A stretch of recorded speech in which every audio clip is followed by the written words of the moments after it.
તો ફાઇનલી મિત્રો તમારું બધાનું સ્વાગત છે મારા નવા મિની બ્લોગમાં। જો આજ વાડિયા પાણી વાળવા આવી ગયા છે જાહેરમાં। જાહેર જો આવડી થઈ જશે। બે જણા પાણી વારી આ એક પે અમારા નાકા વારે।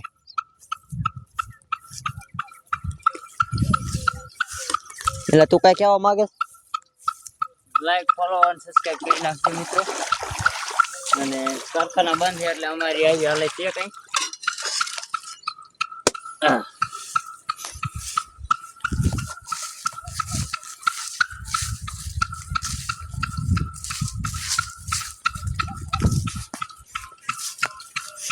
તેનો માહોલ બહુ મસ્ત થઈ રહ્યો।